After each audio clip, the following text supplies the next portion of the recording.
Baik, Romo dan teman-teman, adalah kita awali pertemuan kita pada pagi hari ini dengan berdoa.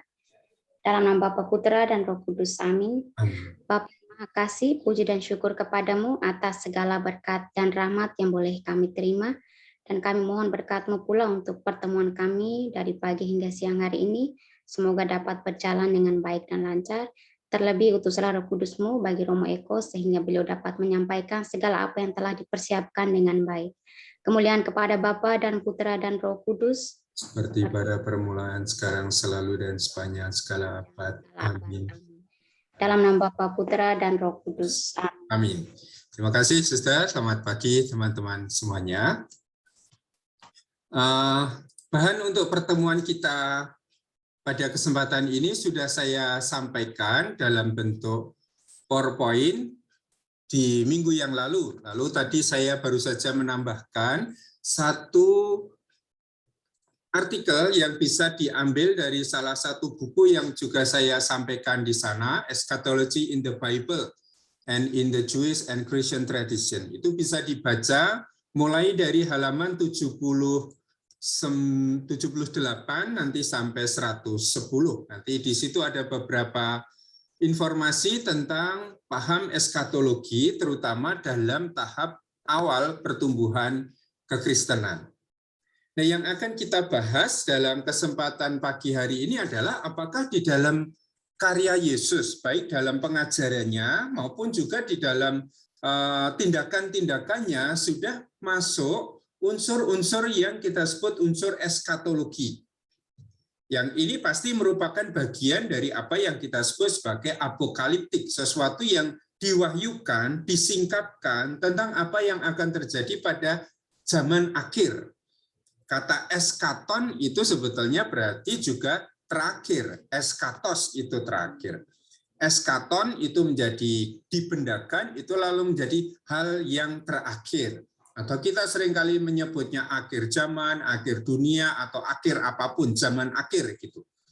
Atau di dalam istilah lain kita seringkali menyebut itu zaman eskatologis, zaman mesianik, sebutan-sebutan yang sangat banyak ya dalam tradisi kasanah literatur kita.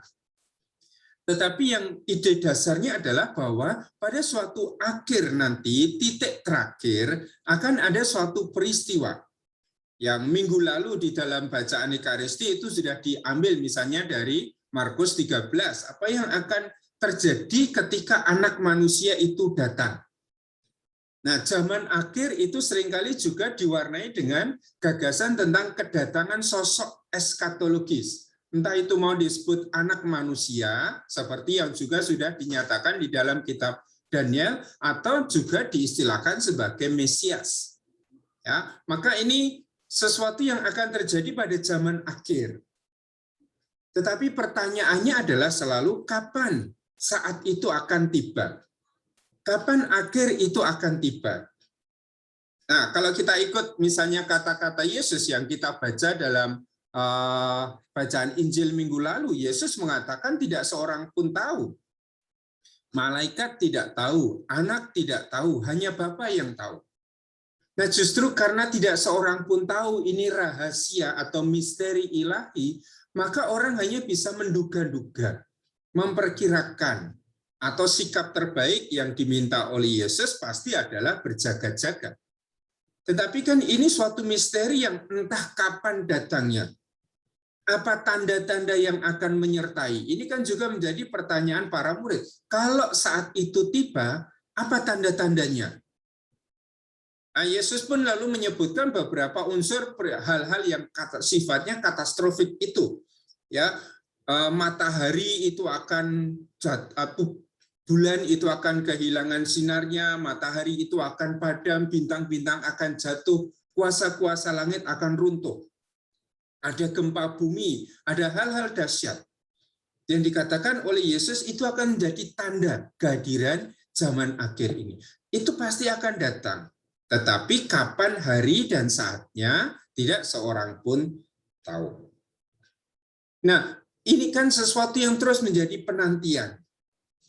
Kita nanti kalau mempelajari misalnya eskatologi perjanjian baru, lalu akan dikatakan bahwa apa yang dibayangkan sebagai eskaton terjadi pada akhir zaman, zaman terakhir yang kita tidak tahu, sudah datang hari ini.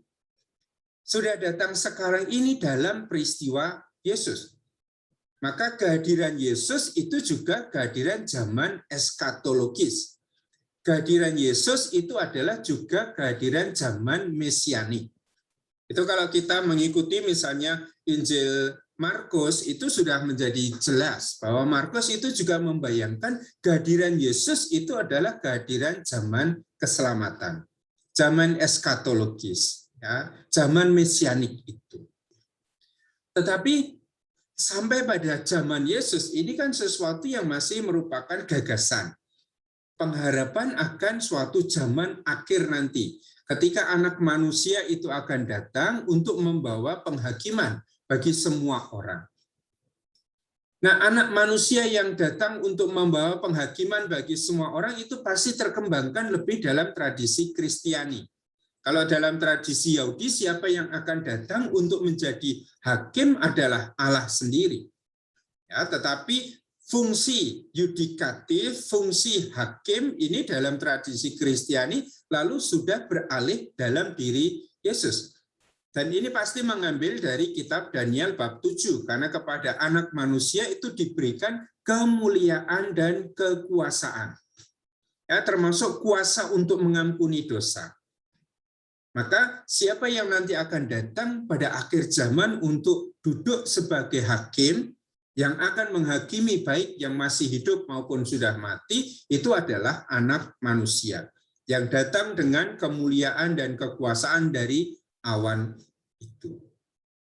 Nah, ini dalam perkembangan Kristiani, ya, yang sudah muncul di dalam Injil-Injil kita, sudah muncul juga di dalam beberapa surat Paulus. Tetapi apakah ide eskatologi, ide apokaliptik itu juga sudah muncul di dalam pengajaran-pengajaran Yesus? Nah, itu yang mau kita lihat, perdebatan-perdebatan yang selama ini sudah muncul dalam diskusi ini. Itu yang saya berikan di dalam PowerPoint tentang Yesus dan apokaliptik ini.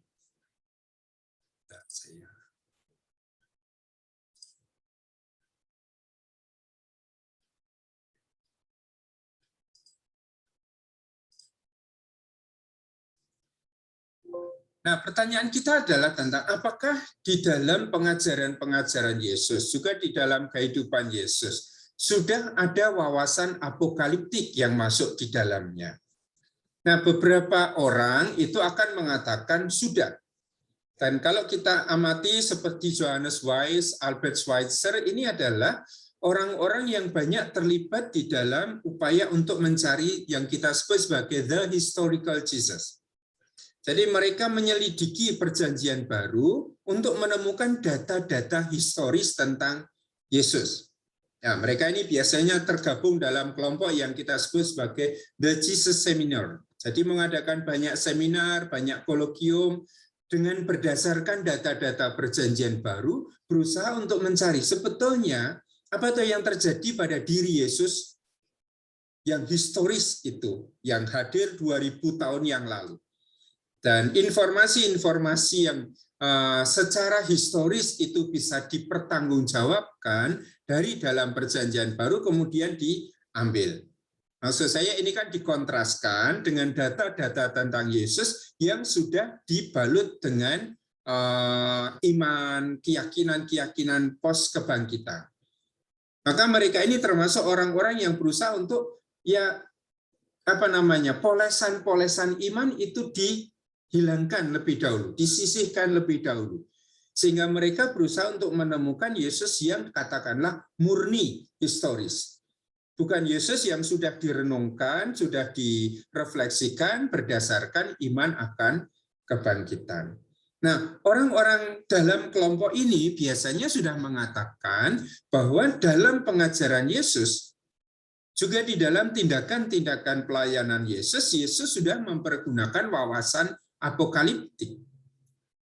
Minimal unsur eskatologi itu sudah muncul di dalam pembicaraan Yesus.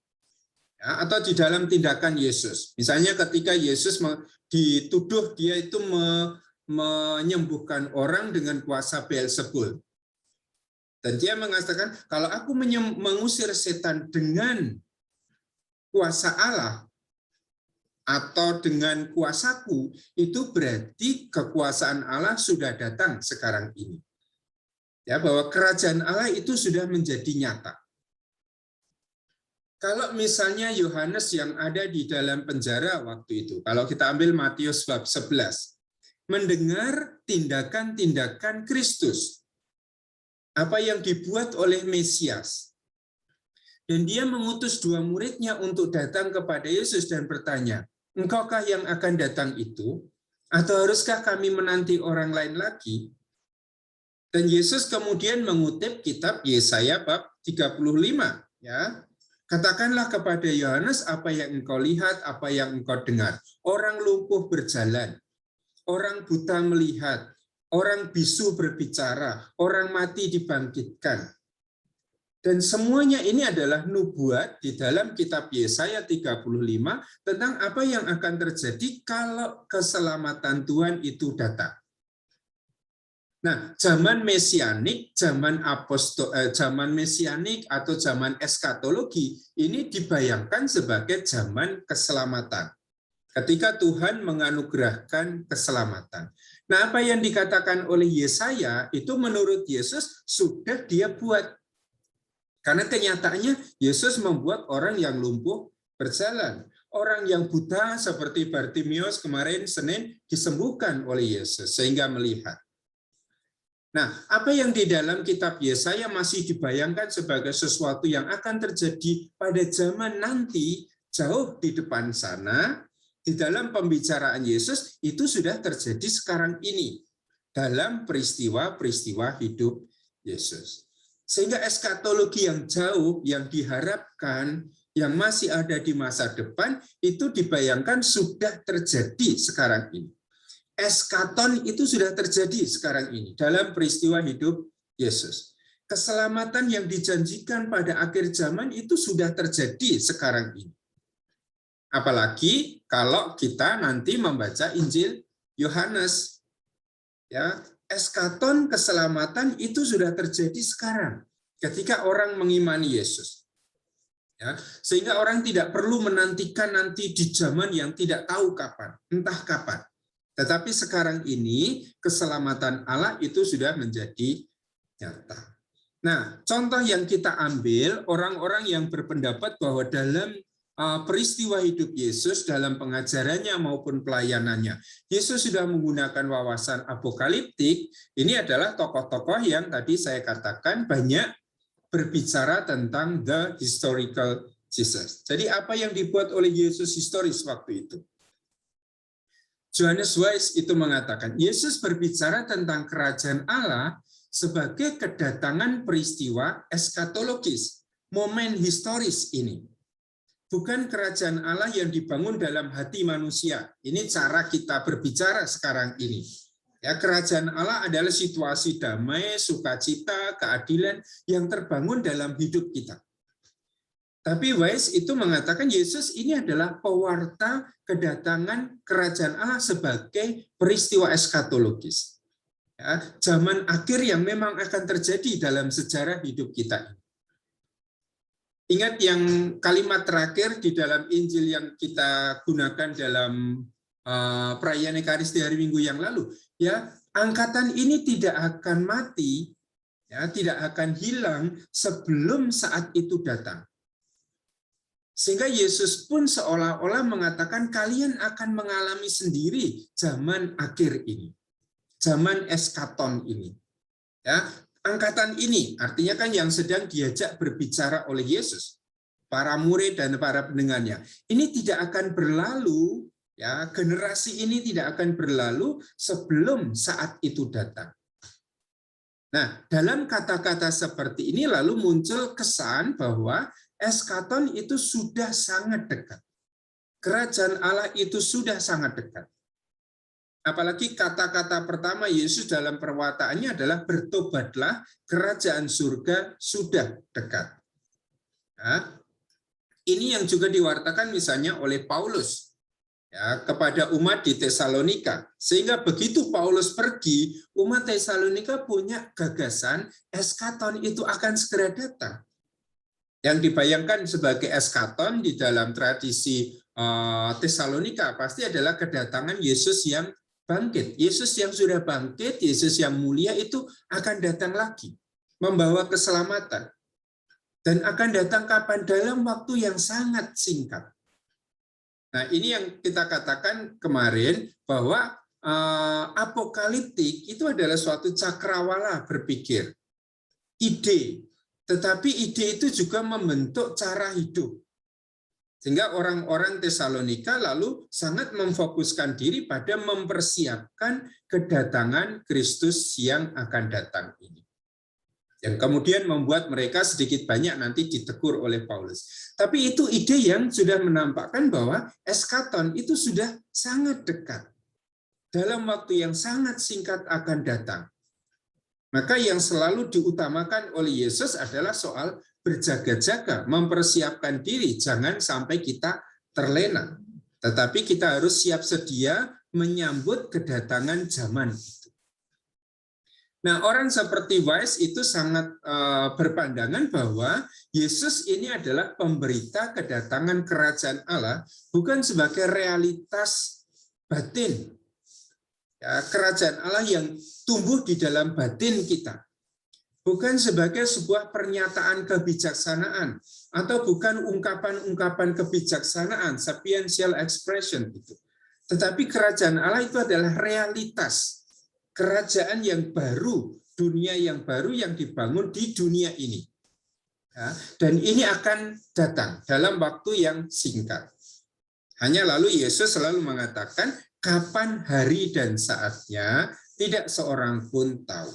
Sehingga seolah-olah dikatakan ini akan segera datang, tetapi juga masih harus nunggu. Dan kapan harinya, kapan saat kedatangannya, tidak seorang pun tahu. Sehingga orang yang hidup di dalam pewartaan Yesus ini seolah-olah hidup dalam ketegangan. Di satu sisi dikatakan kerajaan Allah itu sudah dekat, hampir datang, tetapi kapan itu akan terjadi itu belum. Nah, di dalam tradisi teologi kita, lalu ini yang menjadi ketegangan antara future eschatology, artinya eskatologi di masa depan, dengan realized eschatology, dengan eskatologi yang sudah terwujudkan sekarang ini.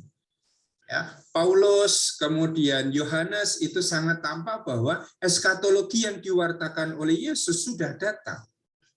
Zaman keselamatan yang diwartakan oleh Yesus itu sudah datang. Tetapi mereka pun masih punya ketegangan antara eskatologi yang sudah datang dengan nanti kedatangan yang kedua. Ya, kedatangan Kristus yang kedua.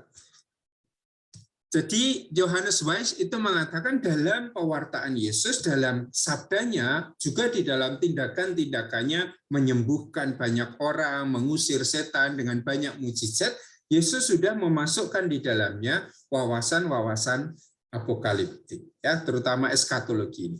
Juga Albert Schweitzer, Yesus adalah nabi eskatologis. Ketika mempelajari siapa Yesus, Schweitzer tidak mengatakan Yesus itu Kristus, Yesus itu Tuhan, Yesus itu Mesias. Tetapi Schweitzer mengatakan Yesus adalah nabi. Sehingga kalau ditanya siapa Yesus nabi, orang lain akan mengatakan siapa Yesus guru. Orang lain akan mengatakan siapa Yesus pembuat mukjizat. Jadi ini adalah hal-hal yang dilihat dibuat oleh Yesus dalam waktu historisnya. Tadi saya katakan orang-orang ini kan bergerak untuk sedikit mengesampingkan balutan-balutan teologis dalam pengenalan kita akan Yesus. Nah, sebagai nabi eskatologis, lalu semua ajaran Yesus itu juga harus dibaca dalam perspektif eskatologis.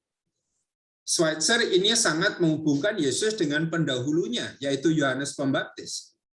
Ya, fakta bahwa Yesus itu datang dari Galilea menuju ke selatan, menuju ke Yudea, tempat di mana Yohanes Pembaptis bekerja, bahkan dibaptis oleh Yohanes Pembaptis.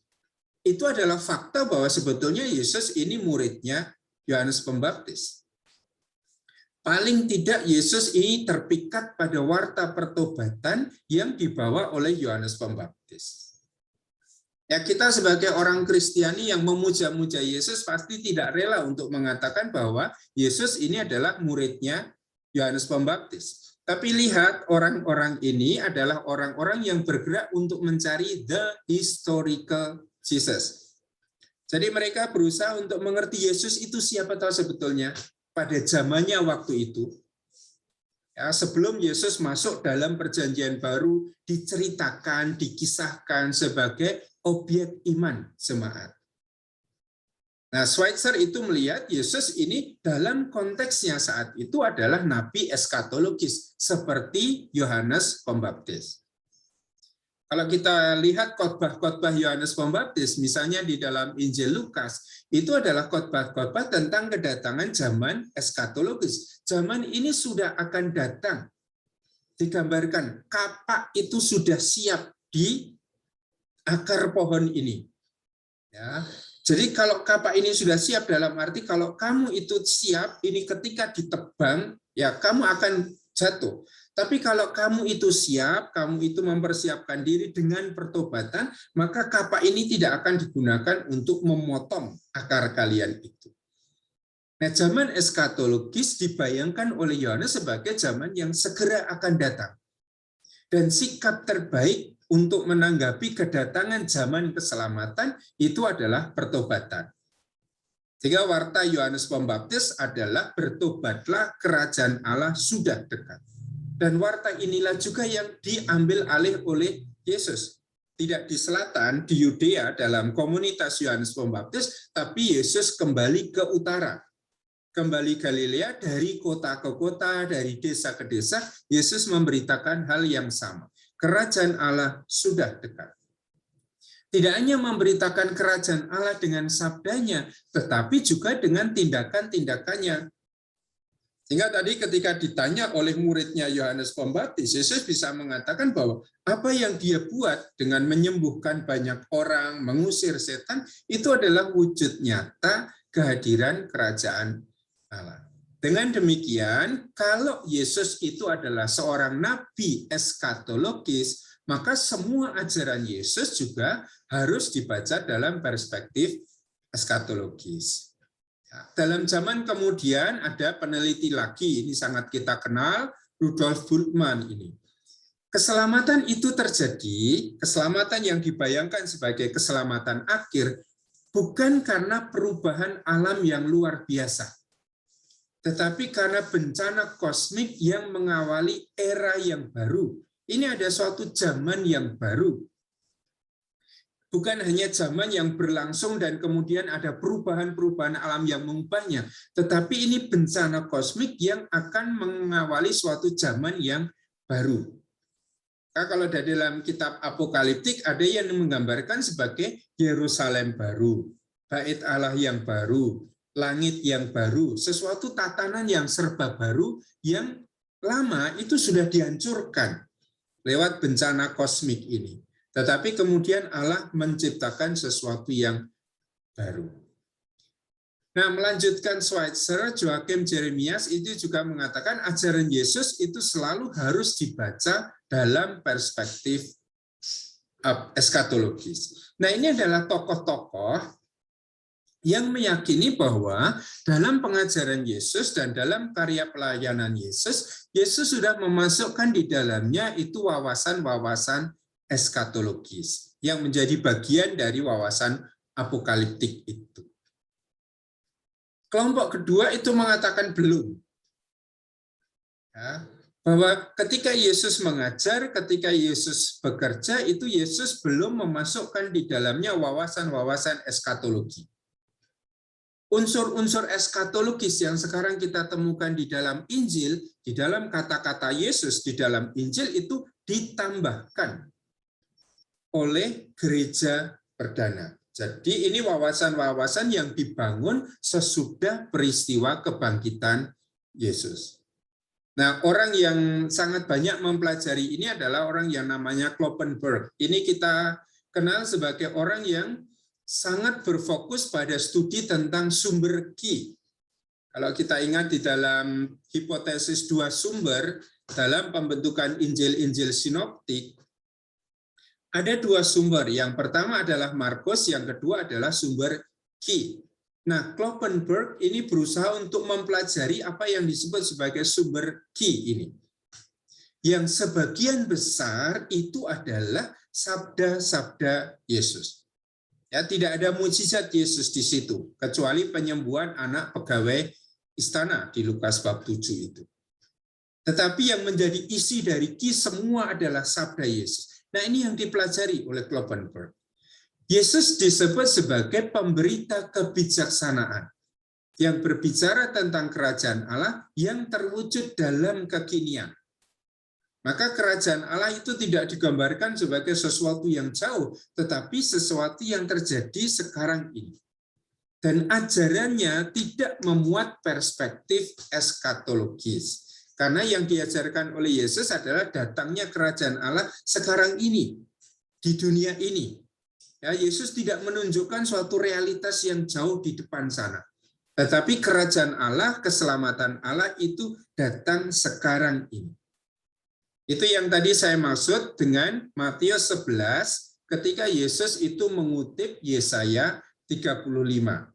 Zaman keselamatan, keselamatan Tuhan yang diramalkan atau dinubuatkan oleh Yesaya itu terjadi sekarang ini. Jadi tidak perlu nunggu akhir zaman. Karena keselamatan Allah itu sudah terjadi sekarang. Kita lihat sebentar Matius bab 11 ini.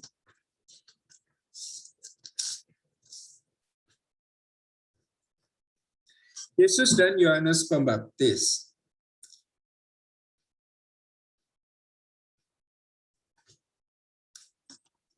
Ketika dua murid itu diminta untuk tanya kepada Yesus, "Engkaukah yang akan datang itu, atau haruskah kami menantikan orang lain?"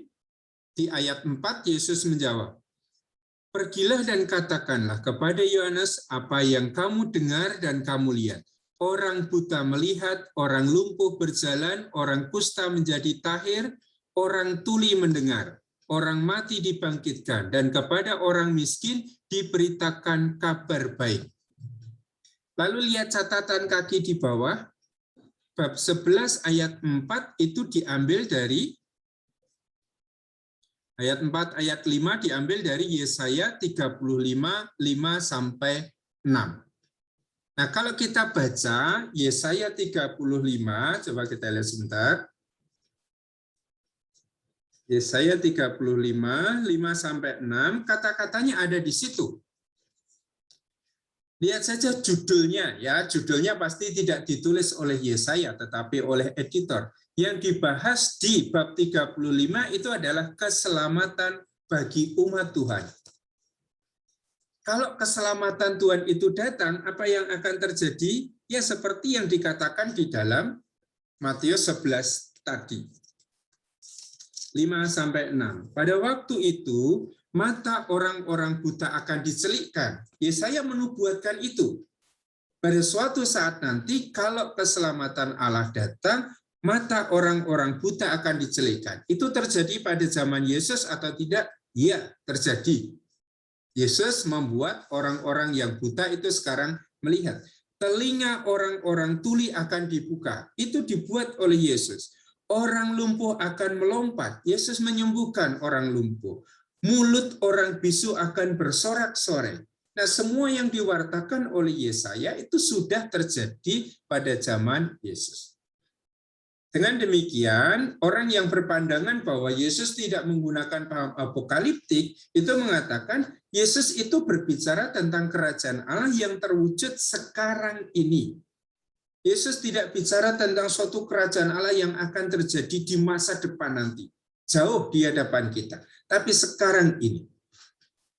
Nah, orang seperti Kloppenberg itu mengatakan di sini yang saya beri kurung, yang muncul di Markus 13, khotbah tentang akhir zaman, itu tidak berasal dari Yesus.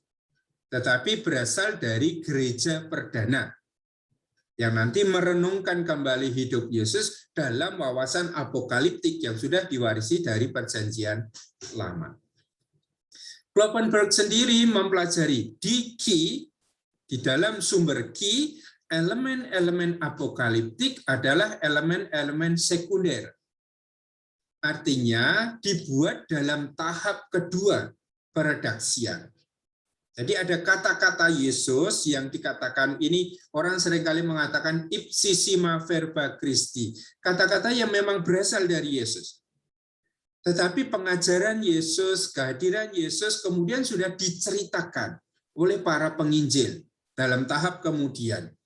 Nah, apa yang murni kata-kata Yesus kemudian sudah ditafsirkan, sudah direnungkan, sudah dibungkus dengan keyakinan iman gereja pada waktu itu. Nah, ketika mempelajari sumber-sumber Key, lalu Kloppenberg ini membuat kesimpulan seperti itu. Elemen-elemen apokaliptik itu muncul dalam tahap kedua peredaksian. Itu berarti dikatakan ini bukan elemen-elemen pengajaran Yesus, tapi ini unsur-unsur refleksi gereja perdana. Maka mereka mengatakan dalam sabda Yesus, dalam tindakan-tindakan Yesus, belum ada wawasan apokaliptik. Nah, ini diperkuat dengan fakta bahwa di dalam Injil kita tidak menemukan beberapa unsur apokaliptik yang umumnya ditemukan dalam sastra apokaliptik. Apa yang tidak ditemukan misalnya penglihatan. Ya, ada orang seperti Yohanes dari Patmos yang kemudian dibawa ke penglihatan ilahi. Tidak ada pengangkatan ke surga. Yang ada justru Yesus yang turun ke dunia, tinggal bersama dengan kita. Tidak ada nubuat tentang masa dalam sejarah. Akan berlangsung 7 tahun, kemudian 7 tahun lagi, 7 tahun lagi, dan seterusnya. Itu sesuatu yang ditemukan di dalam kitab Daniel, ditemukan juga di dalam kitab Wahyu. Nah, unsur-unsur ini tidak ada di dalam Injil-Injil kita. Gagasan tentang akhir zaman muncul.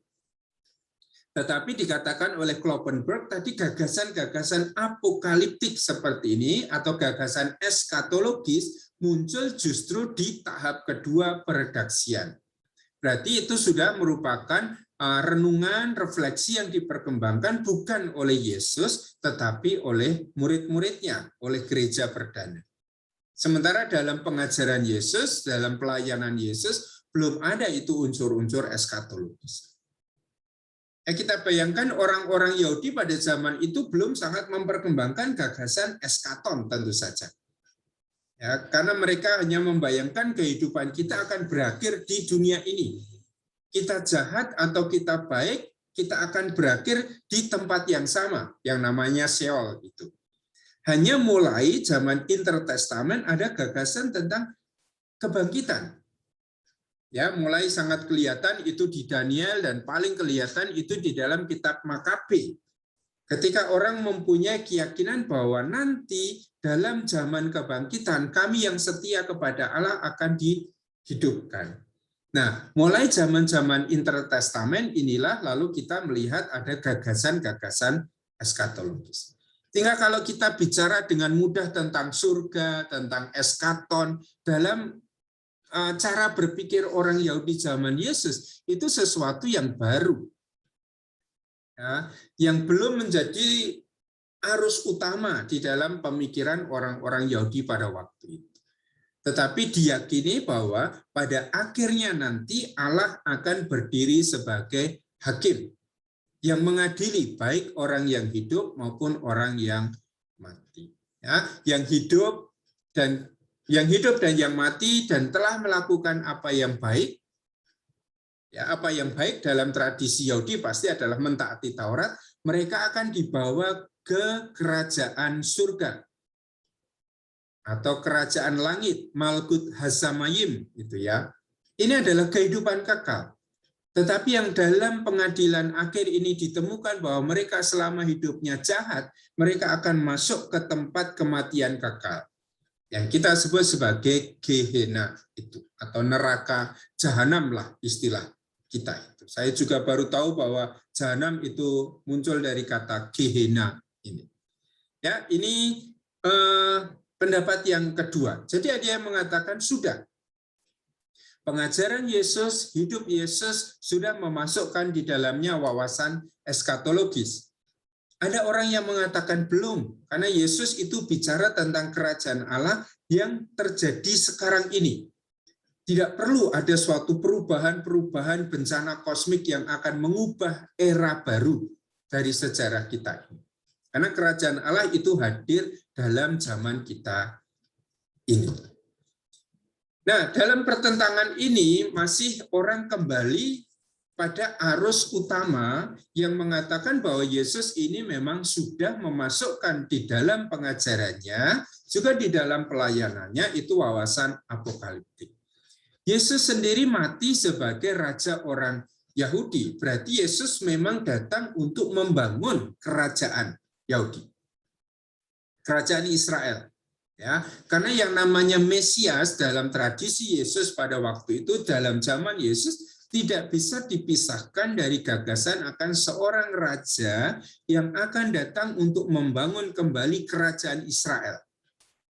Yang waktu itu sudah dikatakan runtuh, praktis runtuh.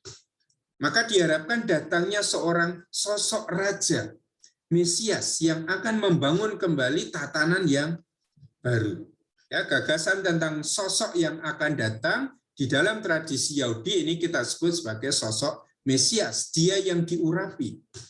Mungkin dalam tradisi lain itu ada sebutan-sebutan lain. Dalam tradisi sastra Jawa itu ada Ratu Adil misalnya, yang juga akan datang untuk membawa tatanan kerajaan yang baru.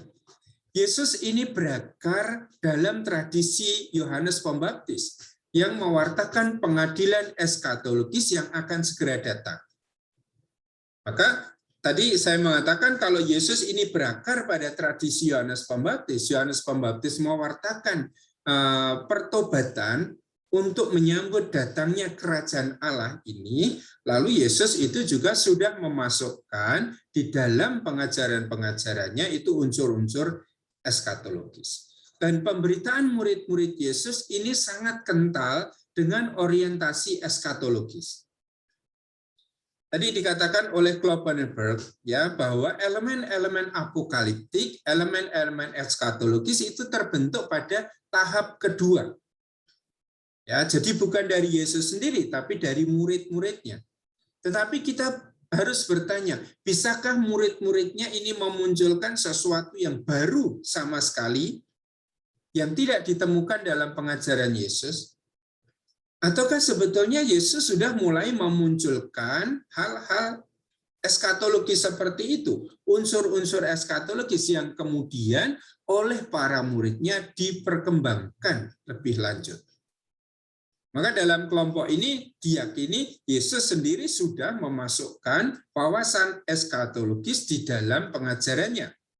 Dan kemudian para murid ini kemudian merenungkan kembali, memperkembangkan wawasan-wawasan eskatologis itu.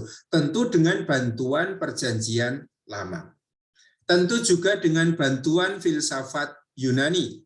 Ya, kalau kita memahami bahwa tulisan-tulisan perjanjian baru itu ditulis juga di dalam ranah atau di dalam kultur Helenis. Sehingga mau tidak mau filsafat-filsafat Yunani yang pokok itu masuk dalam tradisi perjanjian baru kita.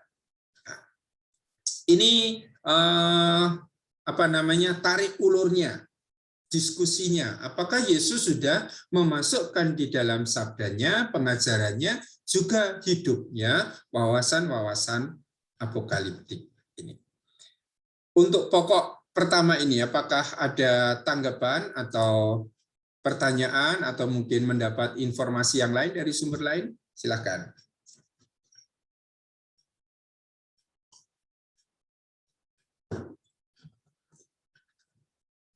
Nah, kita yang sumber informasi tentang Yesus itu Perjanjian Baru, ya selalu akan menjawab bahwa Yesus sudah memasukkan di dalam pelayanannya unsur-unsur eskatologis. Karena memang yang tertulis di dalam Injil kita seperti itu, Yesus sudah berbicara tentang kerajaan Allah yang akan datang.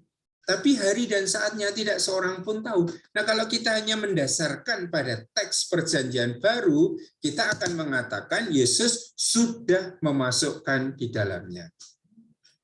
Tapi orang-orang yang berusaha untuk mempelajari Yesus historis tadi, berusaha untuk memisahkan mana informasi tentang Yesus yang mereka anggap historis.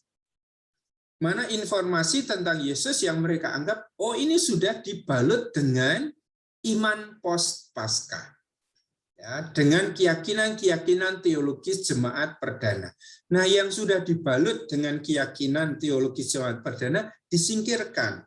Mereka hanya berpegang pada informasi tentang Yesus yang historis. Nah, dari informasi tentang Yesus historis, mereka beranggapan bahwa Yesus sudah memasukkan di dalamnya itu unsur-unsur eskatologis.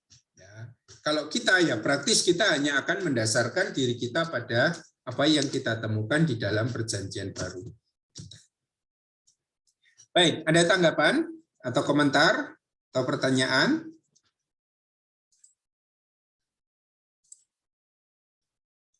Oke, saya kembali ke PowerPoint kita. Nah, dari diskusi-diskusi itu, kita sebagai pembaca Perjanjian Baru, teks-teks Perjanjian Baru, kita mengatakan bahwa Yesus itu sudah memiliki perspektif apokaliptik. Dan itu menjadi sangat kuat dari data bahwa Yesus ini adalah muridnya Yohanes Pembaptis. Atau dari kelompok Yohanes Pembaptis. Kalau kita tidak rela mengatakan bahwa Yesus ini muridnya Yohanes Pembaptis, katakanlah Yesus itu terpikat juga pada ajaran Yohanes Pembaptis. Gerakan pertobatan yang dibangun oleh Yohanes Pembaptis. Dan Yohanes Pembaptis itu sudah sangat dikenal sebagai nabi yang mewartakan kedatangan zaman eskatologis. Maka sebagai murid Yohanes Pembaptis, Yesus mengambil alih pewartaan Yohanes Pembaptis. Bertobatlah, kerajaan Allah sudah dekat. Nah, kalaupun ini unsur-unsur apokaliptik, unsur-unsur eskatologis belum sangat kental di dalam pengajaran dan pelayanan Yesus, ini akan dilanjutkan dalam pemberitaan murid-murid Yesus. Nah, selalu harus kita ingat bahwa pemberitaan murid-murid Yesus tentang Yesus didasarkan pada iman akan Yesus yang bangkit. Maka apa yang tertulis di dalam Perjanjian Baru kita pasti bukan laporan tentang Yesus historis. Tetapi Yesus yang sudah mereka renungkan, mereka refleksikan, mereka pahami secara baru berkat peristiwa salib dan kebangkitan. Salib dan kebangkitan yang membuat mereka harus menengok jauh ke belakang pada tradisi iman Yahudi mereka. Pada teks-teks Perjanjian Lama, bagaimana menjelaskan bahwa Yesus harus mengalami kematian di kayu salib. Siapa sebetulnya Yesus ini? Ya, ini semua didasarkan pada peristiwa hidup Yesus plus pembacaan mereka akan teks-teks Perjanjian Lama. Termasuk di dalamnya teks Yesaya yang tadi kita ambil, Yesaya 35, termasuk juga di dalamnya teks Daniel yang membantu murid-murid Yesus untuk mengenali Yesus sebagai anak manusia.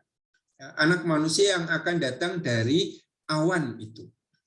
Kalau di dalam Daniel adalah anak manusia yang nanti duduk di dekat si figur orang tua itu dalam penglihatan itu, yang berbaju putih. Apa yang dikatakan oleh Yesus, diajarkan oleh Yesus, meskipun itu masih sangat tipis, masih sangat terbatas, dilanjutkan dalam pemberitaan para murid. Dan lalu dikembangkan oleh para penulis dengan gambaran-gambaran yang detail tentang tingkatan surga, tentang ramalan-ramalan historis yang sebetulnya tidak banyak muncul di dalam teks-teks Injil kita. Tetapi muncul misalnya nanti dalam kitab Wahyu, yang pasti ini juga meneruskan tradisi iman akan Yesus. Ini kesimpulan yang bisa kita ambil dari pembahasan tentang apakah Yesus sudah memasukkan gagasan-gagasan apokaliptik, eskatologis paling tidak, itu di dalam sabda-sabdanya. Ini beberapa data yang membuat kita bisa melihat dari Perjanjian Baru Yesus sudah memasukkan unsur-unsur eskatologis di dalamnya. Markus 13 itu praktis adalah khotbah Yesus tentang akhir zaman. Apa yang akan terjadi? Nah, referensi pada awan di langit ini mengarah pada Daniel 7. Ya, pada akhir zaman anak manusia itu akan datang dari awan di langit. Nah, Daniel sudah berbicara tentang anak manusia ini. Dan kutipan ini atau referensi pada kitab Daniel ini menciptakan sebuah konteks pengadilan kosmik. Karena anak manusia ini diberi kemuliaan dan kekuasaan untuk menghakimi, untuk mengadili. Maka juga dalam tradisi Kristiani nanti Yesus yang datang lagi itu akan dibayangkan sebagai dia anak manusia yang akan menghakimi orang yang hidup maupun orang yang mati. Dengan demikian, kitab Daniel 7 yang berbicara tentang anak manusia, ini adalah teks apokaliptik ya, ini sangat membantu jemaat perdana untuk mengenali kuasa kemuliaan Yesus. Yesus adalah anak manusia yang menerima kuasa dan kemuliaan untuk menjadi hakim. Nah, hakim yang dibayangkan ini diambil dari tradisi Yahudi. Pada zaman akhir nanti Allah akan datang sebagai hakim untuk menghakimi segala sesuatu. Dalam tradisi Perjanjian Baru, figur Allah ini seolah-olah sudah dihadirkan di dalam diri anak manusia yang diberi kuasa dan kemuliaan untuk menghakimi. Lalu tentang kuasa, ada di Markus 2, ada di Markus bab 2 ayat 10, 27, 28, itu adalah soal kuasa. Kuasa anak manusia. Anak manusia adalah Tuhan atas hari Sabat. Anak manusia berkuasa untuk mengampuni. Nah, referensi pada kuasa menunjuk pada anak domba yang ada di dalam Daniel 7 yang diberi kuasa dan kemuliaan. Bukan anak domba ini, keliru ini. Ini anak manusia maksud saya. Menunjuk pada anak manusia yang diberi kuasa dan kemuliaan di dalam kitab Daniel. Maka kalau kita lihat di dalam teks-teks Perjanjian Baru kita, anak manusia itu digunakan oleh siapa? Anak manusia hanya digunakan oleh Yesus. Untuk apa? Untuk menyebut dirinya sendiri. Dan di dalam Perjanjian Baru, anak manusia digunakan untuk menyebut apa? Ya, menyebut kuasa Yesus. Ya, bahwa Yesus itu adalah Tuhan, anak manusia adalah Tuhan atas hari Sabat.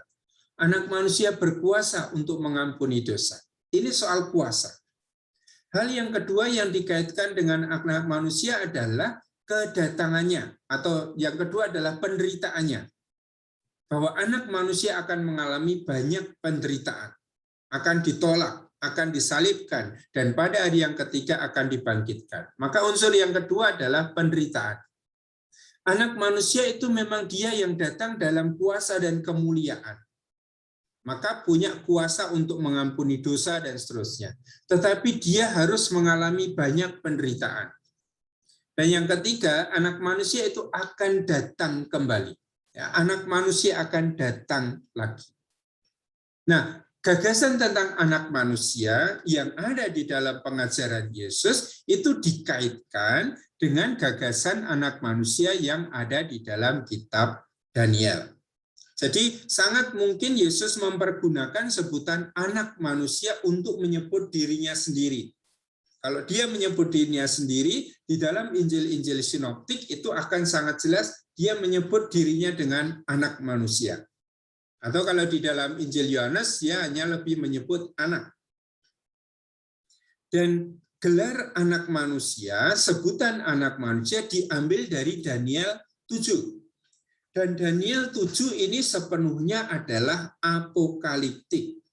Karena melihat penglihatan surgawi itu, ada sosok yang tua, yang berbaju putih, kemudian ada sosok seperti anak manusia, yang diberi kuasa dan kemuliaan.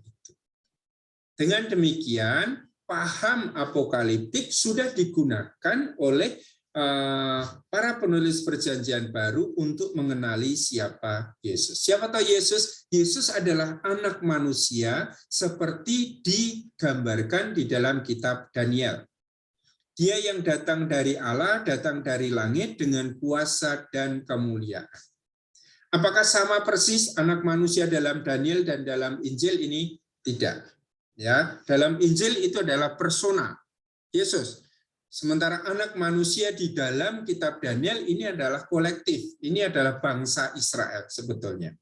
Tapi gagasan tentang anak manusia yang datang dari Allah dengan kuasa dan kemuliaan diambil oleh para penulis Perjanjian Baru untuk menjelaskan siapakah Yesus. Ya, untuk menjelaskan kuasa Yesus. Untuk menjelaskan kemuliaan dan kekuasaan yang ada di dalam diri Yesus ini. Ya, ini sudah muncul. Penggambaran Yesus sebagai anak manusia adalah penggambaran post-Paskah.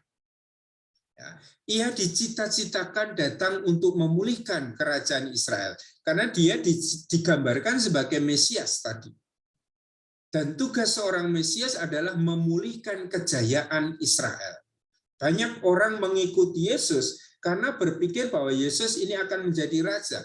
Kitab Injil Yohanes, Injil Lukas itu menampakkan orang-orang mau menjadikan Yesus sebagai raja. Kalau di dalam Injil Yohanes itu misalnya sesudah Yesus menggandakan roti untuk sekian banyak orang, orang bermaksud untuk menjadikan Yesus sebagai raja yang harus memulihkan kerajaan Israel yang waktu itu dikuasai oleh Roma. Dan harapan ini begitu besar. Muncul juga di dalam diri murid-murid yang berasal dari Emmaus. Coba kita lihat Lukas 24. Apa yang mereka harapkan dari Yesus ini? Ya, Lukas bab 24.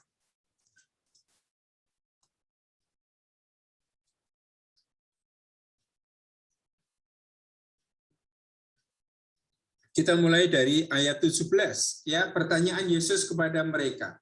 Yesus berkata kepada mereka, "Apa yang kamu percakapkan sementara kamu berjalan?" Maka berhentilah mereka dengan muka muram. Seorang dari mereka namanya Kleopas menjawabnya, "Adakah engkau satu-satunya orang asing di Yerusalem yang tidak tahu apa yang terjadi di situ pada hari-hari belakang ini?" Katanya kepada mereka, "Apakah itu?" Jawab mereka, "Apa yang terjadi dengan Yesus orang Nazaret? Dia adalah seorang nabi." Maka murid-murid ini sudah mengenali Yesus sebagai nabi yang berkuasa dalam pekerjaan dan perkataan di hadapan Allah dan di depan seluruh bangsa kami. Bukan sekedar nabi, tetapi nabi yang berkuasa. Ya, maka ini gagasan yang tadi muncul juga di dalam kitab Daniel. Seorang figur anak manusia yang diberi kuasa oleh Allah sendiri. Tetapi imam-imam kepala dan pemimpin kami telah menyerahkan dia untuk dihukum mati dan mereka telah menyalibkannya. Padahal kami dahulu mengharapkan bahwa dialah yang datang untuk membebaskan bangsa Israel. Jadi ini pengharapan banyak orang yang mengikuti Yesus. Saya mengikuti Yesus dengan harapan dia akan menjadi orang yang membebaskan Israel. Memulihkan kerajaan Israel ini. Karena dia ini nabi yang diberi kuasa oleh Allah. Dan ternyata apa yang dicita-citakan ini tidak menjadi kenyataan. Cita-cita mereka itu hancur. Maka dua murid ini pulang ke Emmaus dalam kekecewaan. Dia menyebutkan, ayat 20 tadi, ya, mereka membayangkan Yesus akan menjadi Mesias, raja yang memulihkan kejayaan Israel, tetapi imam-imam kepala dan pemimpin-pemimpin kami telah menyerahkan dia untuk dihukum mati dan mereka telah menyalibkannya. Maka kematian Yesus di kayu salib ini meruntuhkan harapan dan cita-cita akan Yesus sebagai raja yang memulihkan kerajaan Israel. Tetapi pengikut-pengikutnya meyakini bahwa ia akan datang kembali dan membawa pemulihan sampai pada kepenuhannya. Nah, ini pengharapan dari yang dimiliki oleh murid-muridnya, yang nanti akan menjadi kokoh justru dengan peristiwa Paskah, kebangkitan. Tetapi tidak mungkinkah Yesus sudah mengenal sebutan itu dari tradisi apokaliptik Daniel dan menggunakannya untuk menyebut dirinya sendiri sehingga memberi karakter apokaliptik pada kerajaan Allah yang diberitakannya. Artinya Yesus memang sudah mengenal sebutan anak manusia itu. Yang di poin atasnya kan dikatakan, penggambaran Yesus sebagai anak manusia adalah penggambaran post-Paskah. Jadi upaya dari gereja perdana untuk menjelaskan siapa Yesus yang harus mengalami kematian di salib itu. Yang menggambarkan juga pengharapan para murid bahwa dia yang sudah mati ini akan datang lagi untuk membawa pemulihan bagi Israel. Maka dalam gagasan poin pertama ini, hubungan Yesus dengan anak manusia itu dibuat oleh gereja perdana. Poin yang kedua adalah, tidak mungkinkah Yesus sendiri sudah mengenal gagasan tentang anak manusia dalam kitab Daniel? Ya, dan mengambilnya untuk bicara tentang dirinya sendiri, termasuk untuk bicara tentang kuasa yang dia miliki, ya, kuasa untuk melakukan mukjizat, kuasa untuk mengampuni dosa. Di dalam ketika Yesus membersihkan bait Allah Yerusalem, kan Yesus juga ditanya, dengan kuasa siapa kamu melakukan semuanya ini? Maka Yesus menunjukkan di dalam tindakan-tindakannya, di dalam pengajaran-pengajarannya, kuasa itu. Orang-orang Galilea sudah terkagum-kagum pada Yesus. Mengapa? Karena Yesus mengajar sebagai orang yang berkuasa. Ia mengajar dengan kuasa. Ia mengajar dengan wibawa. Tidak seperti ahli-ahli Taurat kita. Kuasa itu juga tampak juga di dalam mukjizat-mukjizatnya. Bahwa sabda Yesus itu adalah sabda yang penuh kuasa. Maka kita bisa membayangkan juga bahwa sebetulnya Yesus sudah mengenal gagasan tentang anak manusia yang sudah muncul di dalam kitab Daniel. Dan dia menggunakan itu untuk menyebut dirinya. Maka kalau dia menyebut dirinya, dia menyebutnya sebagai anak manusia.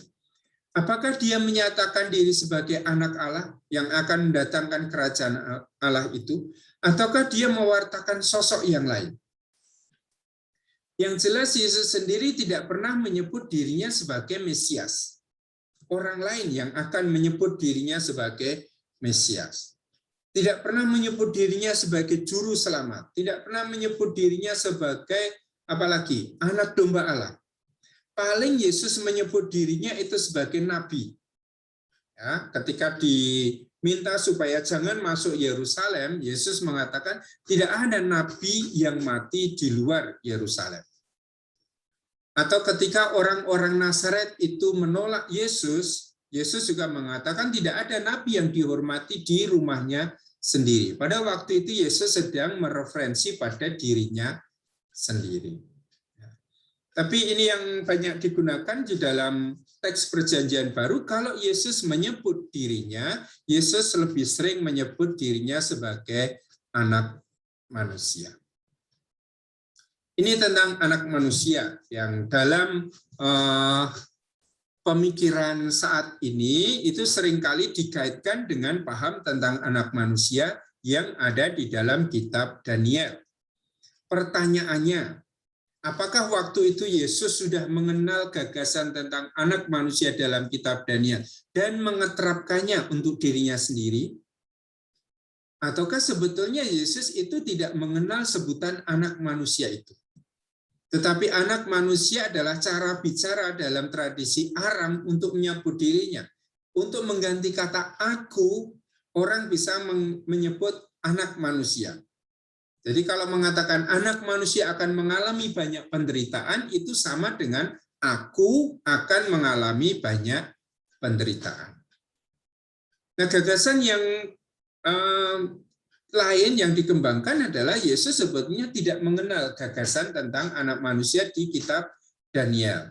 Tetapi para pengikut Yesus kemudian mengambil kitab Daniel, anak manusia yang ada di dalam kitab Daniel, untuk menjelaskan siapa sebetulnya Yesus. Terutama untuk menjelaskan apa kuasa dan kemuliaan Yesus, untuk menjelaskan tentang penderitaan Yesus, dan untuk menjelaskan tentang kedatangan Yesus pada akhir zaman. Ya, maka dua unsur yang sangat jelas dimasukkan di dalam tradisi Injil adalah Yesus yang datang dengan kuasa dan kemuliaan, dan Yesus anak manusia yang akan datang pada akhir zaman.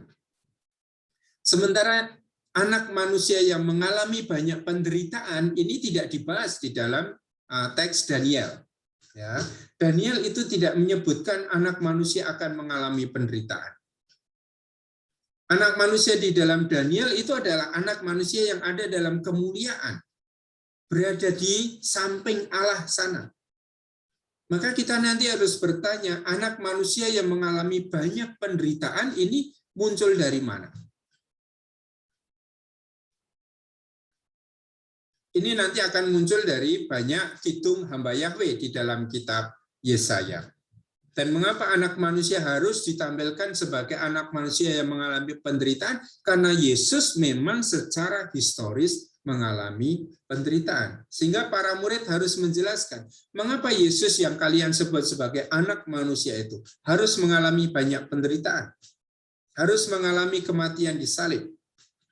Dan mereka akan mendasarkan permenungan mereka pada teks Yesaya.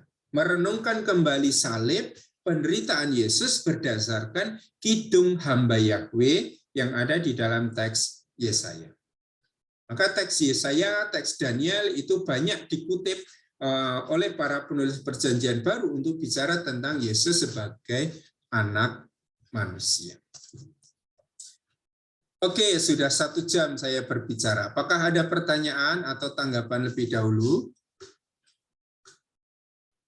Romo, saya mau menanggapi, Romo. Iya, silakan. Saya tertarik dengan Injil yang kemarin dari Markus ya, tentang Markus 13, itu kan tentang akhir zaman, pasal 13 itu, yang khususnya pada ayat 28, Romo. Ya. Tariklah pelajaran dari perumpamaan tentang pohon ara, apabila rantingnya melembut dan mulai bertunas dan seterusnya, gitu ya. Ya. Lalu Yesus juga menambahkan, demikian juga jika kamu lihat hal-hal itu terjadi, ketahuilah bahwa waktunya sudah dekat. Nah, dari ayat ini apakah kita bisa menyimpulkan bahwa Yesus itu meminta kita ikut menafsirkan tanda-tanda zaman sebagai bentuk kewaspadaan kita? Gimana itu, Rom? Kalau saya sih melihatnya begitu, apakah penafsiran saya itu kiranya tepat tentang tidak dalam menantikan itu tidak sepenuhnya pasrah, tapi juga ikut melihat tanda-tanda zaman. Ya, nah itu dibaca dari ayat 30. Ya, aku berkata kepadamu, sesungguhnya angkatan ini tidak akan berlalu. Dan yang disebut angkatan ini adalah mereka yang waktu itu sedang mendengarkan Yesus berkhotbah tentang akhir zaman itu. Angkatan ini tidak akan berlalu sebelum semuanya itu terjadi. Artinya mereka ini tidak akan mati sebelum, katakanlah, kerajaan Allah itu datang. Nah, sekarang para murid sudah bertanya di ayat 4. Ya. Di ayat 4. Ini kan Yesus bicara tentang di bagian atas, di ayat 2. Para murid sedang mengagumi batu-batu yang digunakan untuk membangun bait Allah itu. Dan Yesus mengatakan, kau lihat gedung-gedung yang hebat ini, tidak satu batu pun akan dibiarkan terletak di atas batu yang lain, semuanya akan diruntuhkan. Keruntuhan kerajaan Allah itu katastrofik yang sangat hebat bagi orang Yahudi. Dan ini akan terjadi pada zaman akhir itu. Lalu murid-murid bertanya, katakanlah kepada kami, bila manakah itu akan terjadi? Dan apa tandanya kalau semuanya itu akan sampai pada kesudahannya? Maka mereka bertanya, kapan terjadi? 2, apa tandanya? Tentang kapan terjadi, Yesus mengatakan apa? Tidak seorang pun tahu. Malaikat tidak tahu, anak tidak tahu, hanya Bapa yang tahu. Tapi yakinlah, angkatan ini tidak akan berlalu sebelum semuanya itu terjadi. Nah, maka sekarang mereka juga bertanya, apa tanda-tandanya kalau kerajaan Allah itu akan datang? Maka di situ diceritakan di ayat 5 dan seterusnya sampai akhir itu banyak tanda. Tanda yang kemarin kita baca hari Minggu ada di ayat 24. Tapi pada masa itu, sesudah siksaan itu, maka tandanya akan ada siksaan. Kita lihat kemarin dalam salah satu elemen dari sastra apokaliptik adalah soal penderitaan. Orang akan mengalami penderitaan hebat, siksaan. Matahari akan menjadi gelap dan bulan tidak bercahaya. Bintang-bintang akan berjatuhan dari langit. Ini adalah peristiwa kosmis yang sifatnya kehancuran, katastrofik itu, yang juga menjadi elemen dari sastra apokaliptik. Maka ini adalah tanda-tandanya. Nah, apa yang diminta oleh Yesus adalah orang harus berjaga-jaga, waspada, termasuk untuk membaca tanda-tanda seperti ini. Maka kalau Ratra Andri tadi mengatakan, apakah ini juga para murid itu diminta untuk menafsirkan tanda? Iya. Ya, kalian harus mengerti ada tanda-tanda seperti ini. Ya kalau di Eropa ya memang kalau pohon ara itu mulai batangnya mulai melembut, lalu mulai akan tumbuh tunas-tunas, ya itu berarti memang awal musim panas. Kalau kamu sudah melihat tanda seperti itu, musim panas sudah akan datang. Maka kalau kalian melihat ada tanda-tanda seperti ini di ayat 24 sampai 25, itulah tanda-tanda kerajaan Allah itu datang. Atau zaman akhir itu datang. Tapi Yesus mengatakan, banyak orang mengatakan, oh sudah datang di sini, jangan kamu percaya dia. Orang lain akan mengatakan, oh sudah datang di sini, jangan kamu dengarkan. Atau orang mengatakan, dia adalah Mesias, jangan kamu ikuti. Ya, artinya jangan ikut-ikutan. Orang mengatakan, oh kerajaan Allah sudah datang, oh Mesias sudah datang. Apakah ini terjadi sampai zaman kita ini? Ya, ketika kita bicara tentang apokaliptik dalam tradisi Kristiani kontemporer, kita melihat salah satu contoh di Amerika sana. Begitu banyak orang yang menafsirkan kitab suci sampai pada menyimpulkan masa eskaton ini akan datang tanggal sekian, bulan sekian, tahun sekian. Dan ternyata itu gagal. Orang lain lagi akan meramalkan, gagal lagi. Tapi sampai zaman sekarang masih orang meramalkan juga. Nah, saya kira mereka itu juga orang yang ikut serta membaca tanda-tanda itu. Tapi Yesus itu selalu mengatakan, jangan ikut. Berarti apa? Butuh kewaspadaan. Butuh orang berjaga-jaga, tidak ikut-ikutan, tidak percaya begitu saja. Karena tentang hari dan saatnya tidak seorang pun tahu. Ada di ayat 32. Tetapi tentang hari atau saat itu tidak seorang pun yang tahu. Malaikat-malaikat di surga tidak, dan anak pun tidak. Hanya Bapa saja. Sehingga saya kira memang ya Yesus mengajak murid-muridnya untuk ikut membaca tanda-tanda zaman seperti itu. Itu tanggapan saya, Frater Andre. Terima kasih, Romo Eko. Terima kasih. Apakah ada yang lain? Dari saya, Romo. Ya, silakan.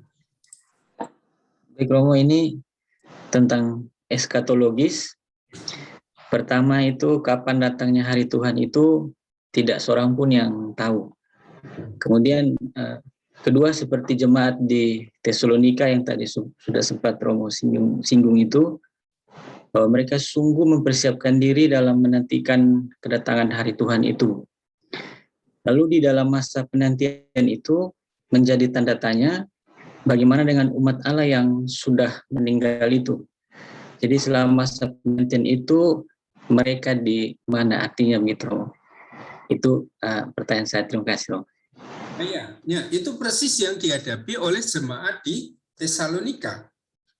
Karena Paulus itu memberitakan bahwa Yesus yang bangkit akan segera datang lagi dalam waktu yang sangat dekat. Tetapi ditunggu 1 minggu misalnya belum datang juga. Ditunggu lagi 1 minggu belum datang lagi. Nah, dalam penantian ini sudah ada beberapa orang Kristiani pengikut Yesus yang mati dalam masa penantian ini. Dan justru ini adalah pertanyaan orang-orang Tesalonika. Bagaimana nasib mereka yang sudah meninggal sebelum Kristus itu datang? Apakah mereka akan diselamatkan? Ataukah yang diselamatkan oleh Kristus yang datang dan membawa kita ke langit itu hanya kita yang masih hidup? Dan inilah yang menggelisahkan orang-orang Tesalonika, karena mereka berpikir yang akan dibawa oleh Yesus itu dalam keselamatan hanya mereka yang masih hidup. Sementara mereka yang sudah mati tidak akan dibawa dalam keselamatan. Ini gagasan mereka. Ya, maka Paulus kemudian menulis surat 1 Tesalonika itu untuk menjelaskan, jangan kamu pikir bahwa kita yang masih hidup akan dibawa lebih dahulu. Tapi justru mereka yang sudah mati ini akan dibangkitkan lebih dahulu. Dan kita akan bersama-sama dengan mereka menyongsong Tuhan yang datang. Maka apa yang dialami oleh orang-orang yang sudah meninggal sebelum Kristus datang, yang mungkin sejajar dengan apa yang dibayangkan oleh orang-orang Yahudi pada waktu itu. Bahwa ketika orang mati, orang akan masuk dalam lubang bawah tanah yang namanya Sheol itu. Sheol ini bukan neraka ya.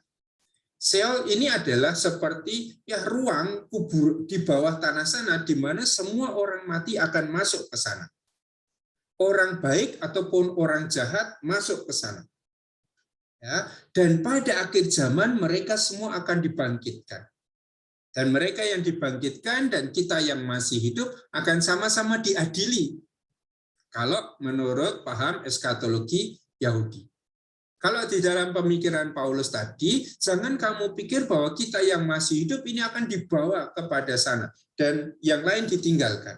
Tapi mereka yang sudah meninggal ini akan dibangkitkan lebih dahulu dan kita akan bersama-sama dengan mereka menyongsong Tuhan yang datang. Jadi itu Walter, kalau saya sih masih dalam gagasan Paulus memang masih melanjutkan juga gagasan-gagasan eskatologi yang sebetulnya sudah dimiliki dalam tradisi Yahudi. Ya. Sehingga dia menghibur jemaat di Tesalonika, jangan kamu. Maka kata-kata yang ada di dalam surat Tesalonika adalah, janganlah kalian itu berduka cita seperti orang yang tidak memiliki pengharapan. Ya, karena tema yang disentuh oleh Paulus di dalam 1 Tesalonika ini adalah soal harapan, tentang iman, tentang kasih, mereka sudah luar biasa. Tapi tentang harapan, ada sesuatu yang harus ditambahkan. Harapan akan apa? Harapan akan kehidupan sesama mereka, saudara mereka yang waktu itu sudah meninggal sebelum Kristus datang. Nah, Paulus itu lalu meyakinkan bahwa baik orang yang hidup maupun orang yang mati ini akan dibawa oleh Kristus ke surga. Itu Walter, kalau kita lihat dari teks yang ada di dalam surat 1 Tesalonika. Baik, teman-teman SCY tadi? Atau Walter masih ada sesuatu yang mau disampaikan? Baik, tapi agak sedikit terganggu dalam benak saya. Jadi jika seandainya kalau kita lihat dalam konteks kita saat ini, Romo, artinya bahwa juga kita masih menantikan tentang kedatangan hari Tuhan itu. Lalu bagaimana dengan saudara-saudari kita yang sudah meninggal itu? Misalnya dalam hidup mereka yang sudah berbuat baik dan lain sebagainya itu, di dalam masa penantian itu, Romo, mereka yang sudah meninggal itu, untuk sementara waktu itu mereka berada di tempat mana, Romo, atau bagaimana mereka itu, Romo? Terima kasih. Tidak tahu saya, Walter, mereka ada di mana. Tapi saya punya keyakinan pribadi. Ya, bahwa gereja kita itu adalah gereja yang militan seperti kita, ya, gereja yang masih militare berjalan, berziarah dalam ziarah hidup kita sekarang ini, dalam ruang dan waktu kita. Tetapi gereja kita adalah gereja yang juga dikatakan persekutuan para kudus. Kita mengimani itu. Dan salah satu ide yang saya ambil dari pelajaran di FTW dari Romo Kiser waktu itu adalah soal peziarahan kita, yang tidak hanya berhenti di sini. Yesus tidak hanya membimbing kita dalam peziarahan di dunia ini, tapi juga dalam peziarahan rohani kita sesudah kematian kita. Tempatnya di mana saya tidak tahu. Orang bisa mengatakan itu ada api penyucian, ada yang lain-lain lagi lah, surga tingkat 1, 2, 3, 4, 5, 6, 7 atau yang lain. Tetapi yang diyakini adalah masih ada dalam peziarahan. Yang membimbing siapa? Kristus. Sampai tujuannya seperti yang dikatakan Paulus, ketika engkau menjadi semua dalam segalanya. Ketika Allah itu menjadi segala-galanya untuk kita. Artinya, kita dibimbing sampai kepada Allah pada kehidupan itu. Nah, sesudah kematian kita, peziarahan seperti apa yang dialami, Yesus tidak pernah mengatakan. Yesus juga tidak pernah mengatakan itu tentang api penyucian, tetapi itu muncul di dalam permenungan, di dalam tradisi rohani, tradisi sampai menjadi teologi gereja yang kita terima. Tetapi tentang api penyucian lalu ada di mana itu saya tidak. Mungkin karena itu bukan pokok teologi yang menarik minat saya sehingga saya tidak terlalu meyakininya juga. Ya, meskipun saya harus menerima itu sebagai ajaran gereja, tapi kan orang punya penghayatan hidup. Kalau sudah ada Yesus, mengapa saya harus masuk api penyucian? Apa gunanya iman saya akan Yesus? Oh ya, karena kamu mengimani Yesus tetapi tidak 100%. Oh iyalah, semoga Tuhan membimbing saya sampai ke sana. Gagasan bahwa meskipun saya sudah mengimani Yesus, tetapi saya masih punya salah, saya masih punya dosa, itu yang memunculkan gagasan tentang masa penyucian itu. Tetapi tentang gimana ya, kita tidak bisa mengetahui. Tetapi dari teks-teks yang saya kenal dari Perjanjian Baru, saya lebih mengambil hal yang seperti itu, bahwa kita masih ada dalam peziarahan militansi kita sebagai gereja, tetapi ada persekutuan para kudus yang sesudah kematian pun kita masih dibimbing oleh Yesus yang sama, sang jalan kebenaran dan kehidupan, sampai Allah menjadi segalanya bagi kita.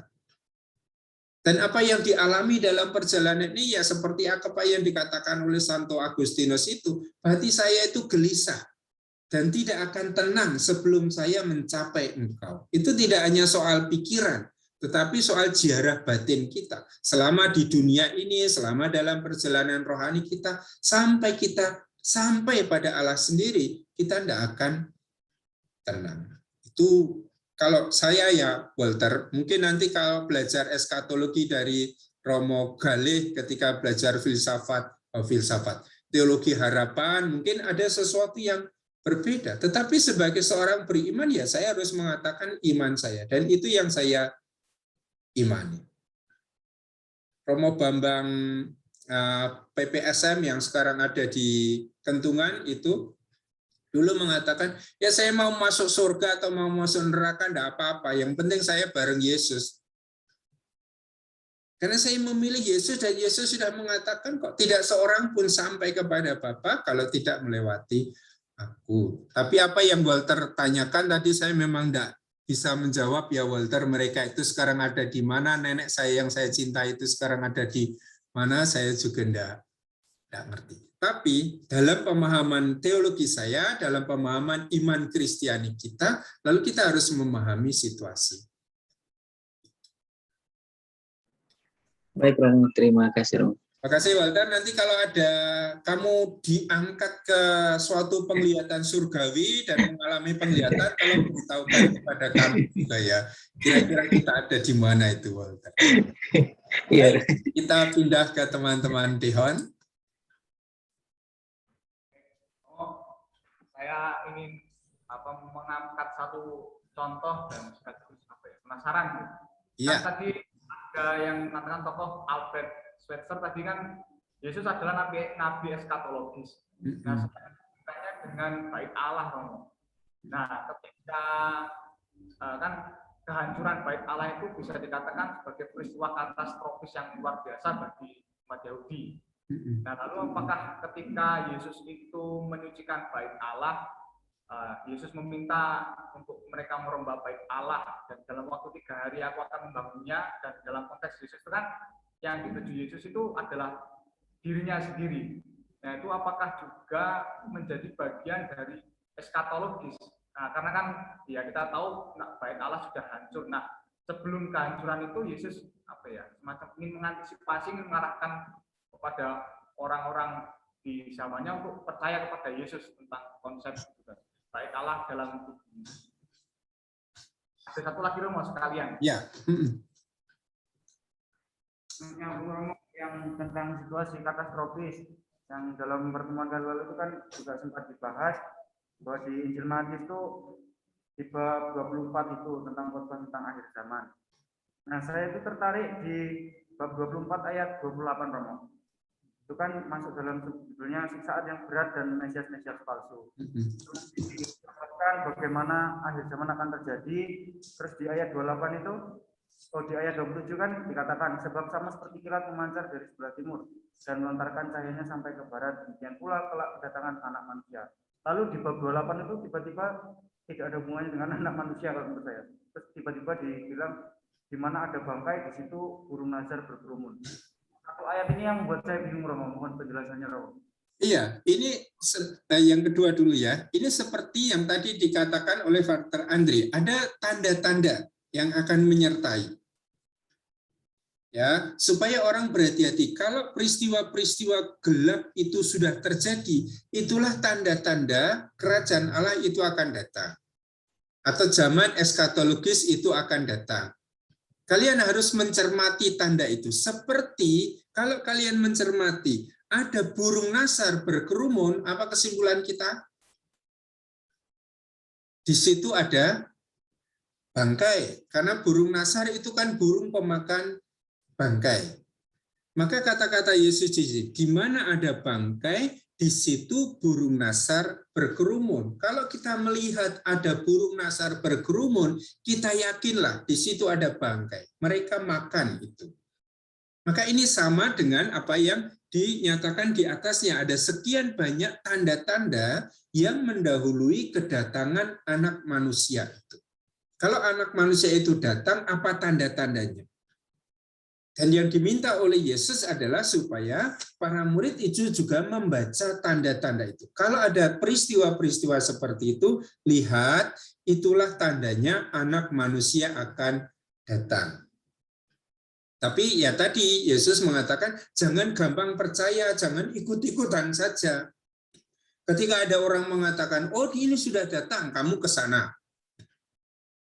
Ketika sana mengatakan, oh ini anak manusia datang, kamu ke sana. Nah, maka orang diminta untuk melihat tanda-tanda dan itu digambarkan seperti ini. Di mana ada bangkai, di situ burung nasar berkerumun. Kalau saya memahami kata-kata di ayat 28 itu dalam konteks pembahasan kedatangan anak manusia yang disertai dengan tanda-tanda itu. Tetapi tidak seorang pun tahu kapan anak manusia itu datang. Lalu tentang Bait Allah, ya pewartaan Yesus tentang Bait Allah, terutama tentang aku akan membangunnya sesudah 3 hari, lalu ditafsirkan bahwa Yesus sedang berbicara tentang dirinya, itu hanya ada di dalam Injil Yohanes. Ya, Yohanes yang memberi penafsiran bahwa Yesus sedang berbicara tidak tentang bangunan Bait Allah itu, tetapi tentang dirinya. Nah, kehancuran Bait Allah pasti merupakan peristiwa paling dahsyat dari semua bencana yang dialami oleh orang Israel. Dan ini memang menimbulkan krisis besar di dalam tradisi Israel. Maka kita lihat bahwa perkembangan kekristenan itu bersamaan dengan peristiwa krisis besar yang muncul, karena pada tahun 70 Yerusalem dihancurkan, Bait Allah itu dihancurkan. Kekristenan itu menjadi semakin kokoh justru ketika mulai ada konflik besar dengan jemaat Yahudi, yang waktu itu terutama dikuasai oleh tradisi Farisi, ya, tradisi para rabi. imam itu jelas sudah hancur itu, karena bait Allah itu sudah hancur. Maka yang berkembang kemudian adalah tradisi para rabi, orang-orang Farisi. Maka lihat di dalam teks Perjanjian Baru, konflik dengan orang Farisi, dengan ahli Taurat, dengan guru-guru para rabi, ini muncul sangat kuat.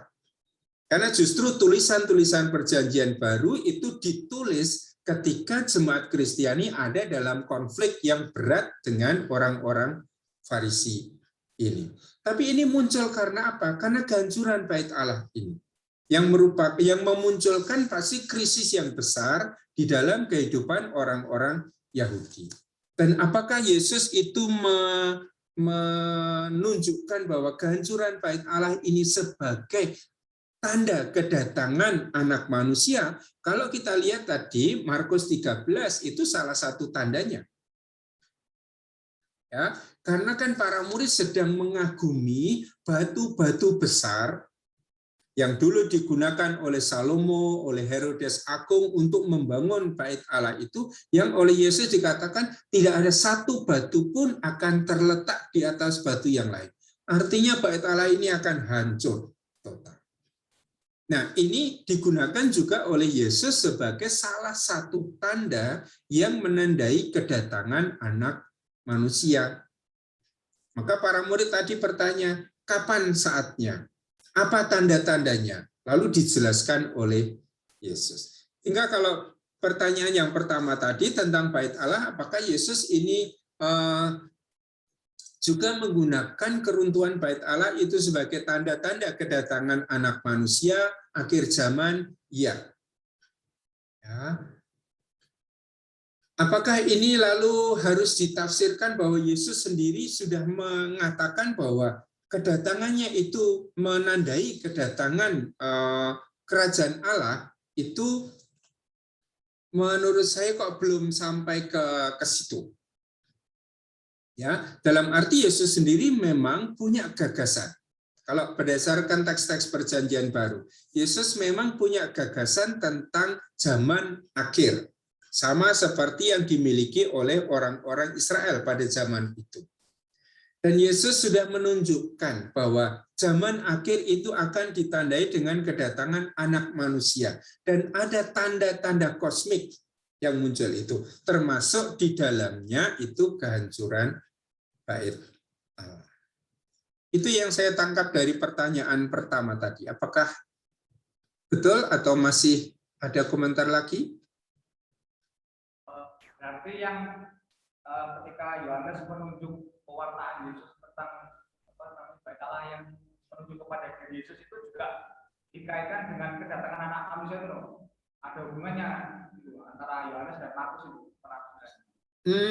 Kalau di dalam teks Yohanes tidak dihubungkan dengan kedatangan anak manusia, tetapi teks Yohanes mau menunjukkan pemberitaan diri Yesus tentang dirinya sendiri, terutama tentang kebangkitannya. Jadi kalau di dalam Injil Yohanes, karena itu Yohanes bab 2, ya, belum sangat tampak Yesus bicara soal kedatangan anak manusia di Yohanes bab 2. Tetapi Yohanes itu lebih mau bicara tentang misteri kebangkitan yang sudah sejak awal itu dikatakan oleh Yesus. Kalau di dalam Injil Yohanes itu sudah disebut di bab 2. Meskipun orang belum mengerti apa sebetulnya yang dimaksud di bab 2 itu. Baru akan mengerti nanti di bagian akhir. Ternyata sesudah 3 hari mengalami kematian, Yesus bangkit. Dan ini oleh para murid kemudian ditafsirkan ke depan.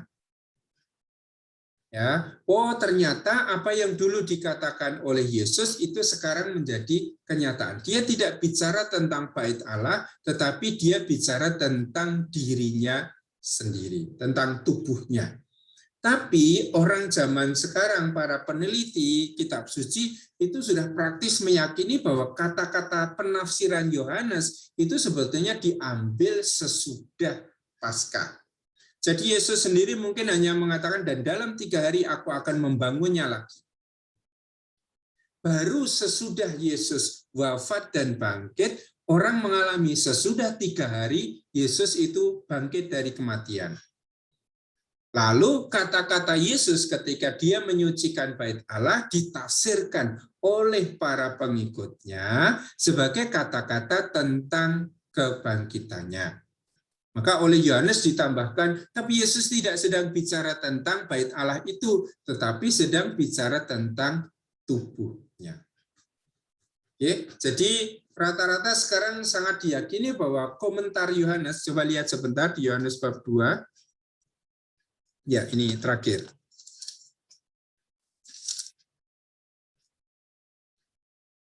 Ayat 21.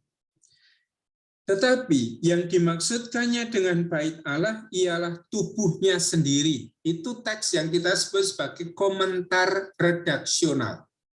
Nah, kalau komentar redaksional dibuat oleh siapa? Dibuat oleh redaktor.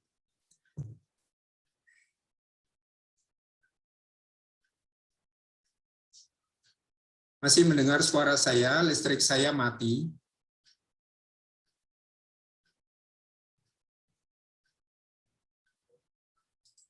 Ya.